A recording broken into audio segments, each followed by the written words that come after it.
I stared at my banking app, remembering Dad's warning from 3 years back: no trust fund until I landed a respectable job like my brother.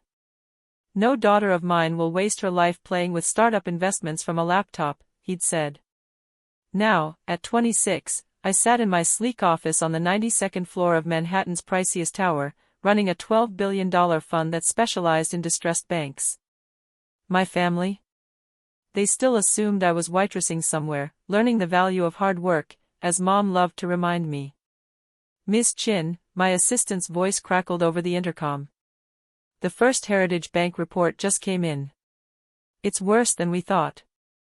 First Heritage, the very bank where Dad served on the board, where my brother held some important VP title, where my family's prestige had been carefully nurtured for generations. "Send it through," I said, already expecting the numbers. The report confirmed the disaster my analysts had predicted: bad loans, inept management, and a failure to embrace digital banking. The stock had been sinking for months, but my family, as always, refused to see the truth. My phone buzzed with Mom's usual Sunday dinner jab: dinner at 7. "But I suppose your investment hobby keeps you busy from joining your successful family." I'd skipped the last 6 dinners, tired of my brother boasting about his bankroll while Mom subtly suggested I should date a banker. "Claire," I called to my CFO. "Where do we stand with First Heritage?" She brought up the figures. "Through a maze of shell companies and offshore accounts, we control 47% of their shares. One more acquisition and we'll have a controlling stake. The CEO still thinks we're just a collection of small investors." I smirked. All those dinners listening to Dad and my brother complain about troublesome small investors? That was me. "The shareholders meeting is next week," Claire continued.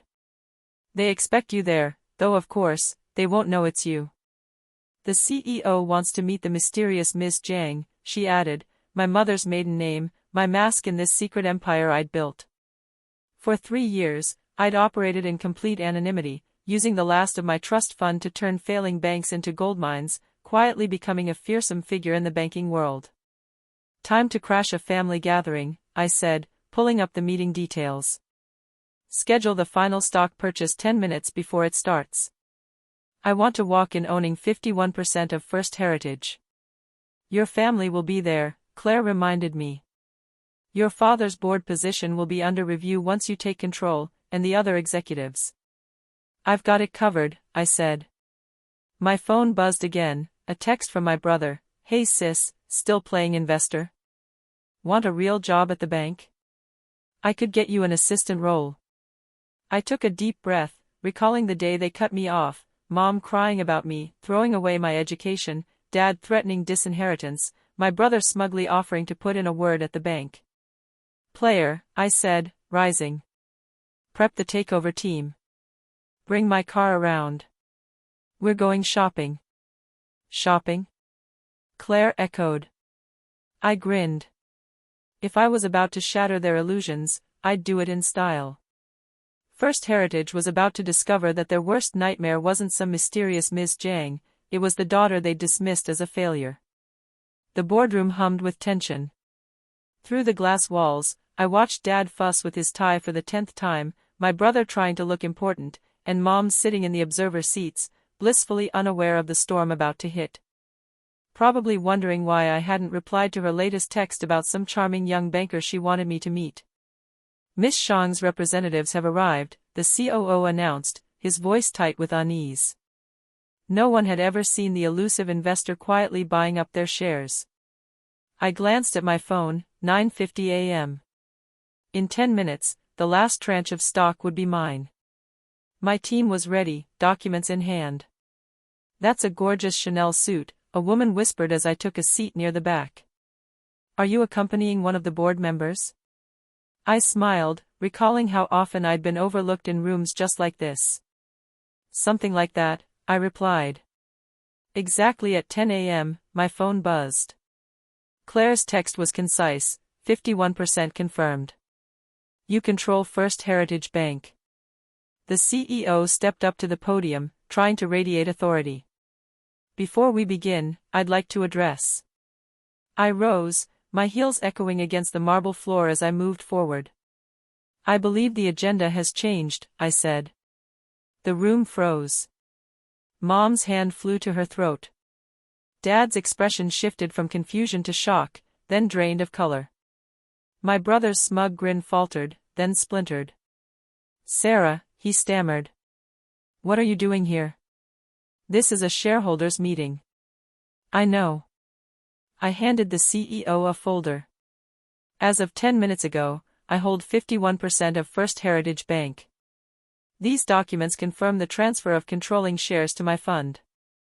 The CEO's hands trembled as he scanned the papers. This isn't possible." "Miss Shang, correct?" a board member asked cautiously. "Miss Jiang is one of my holding companies," I said, taking my seat at the head of the table. "I'm Sarah Chin, CEO of Phoenix Capital Partners.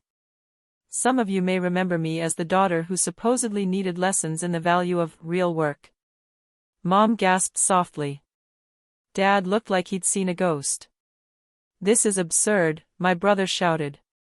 "Sarah just dabbles in investments on her laptop. She can't be your boss." I let the evidence speak.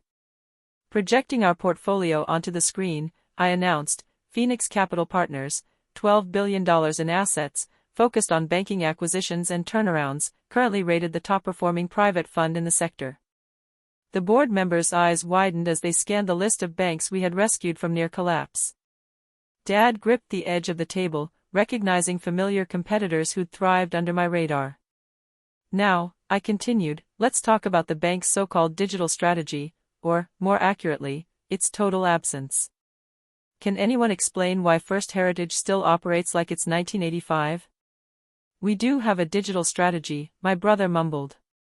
"You have an app that crashes constantly, security protocols that a high schooler could bypass, a mobile platform that looks like it was built during my kindergarten years, and a loan approval process still reliant on paper forms." The CEO cleared his throat nervously. "Miss Chin, perhaps we should discuss this privately." "Oh, now you want a private conversation?" I smiled. "When my representatives proposed modernization 6 months ago, you dismissed them as inexperienced youths ignorant of traditional banking." Dad finally spoke. "Sarah, darling." "Mr. Chin," I interrupted firmly. "Board members should address the majority shareholder formally during official meetings.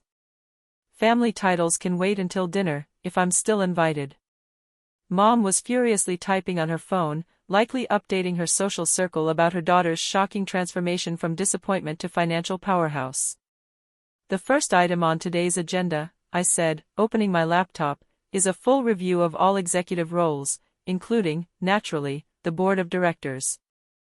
His face went from crimson to ghostly pale. Dad's hands clenched the edge of the table. I paused for a moment, savoring it. "Shall we talk about the value of a real job? All in favor of fully committing to the digital transformation initiative?" Every hand shot up, even my brother's, though his arm trembled. 2 hours later, the old guard of First Heritage Bank had been completely dismantled. Dad sat in stunned silence, watching decades of tradition vanish in minutes. "Excellent," I said, closing my laptop. "The transition team starts tomorrow. You'll all receive notifications detailing your new roles." Mom hadn't budged from her observer seat, clutching her phone like it was a lifeline. The last text I glimpsed read, "Cancel dinner with Richard's son." My daughter apparently owns banks now. "Meeting adjourned," I declared. "Except for the Chin family. We have some private matters to settle." As the room emptied, my brother tried to slip away. "I have a meeting with," he started. "Sit down, Michael," I said softly. "Your schedule just cleared itself." Once we were alone, the silence weighed on us like steel. Dad stared at his reflection in the polished table. Mom dabbed at her eyes with a monogrammed handkerchief. Michael looked as if he might be sick. 3 years, I said finally. 3 years of hearing, "When will you get a real job?" 3 years of being the family embarrassment. 3 years of listening to Michael boast about his vice presidency while I quietly bought the bank out from under him. Sweetie, Mom began. We just wanted to control you, to force you into our idea of success, Dad finished weakly. I pulled up the bank's financials on the screen.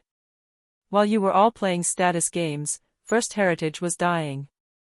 Your obsession with tradition nearly destroyed a century-old institution. We were preserving our legacy, Dad protested. No, I said. You were clinging to the past while the future passed you by. Do you know why I used Mom's maiden name for my fund? They stared blankly.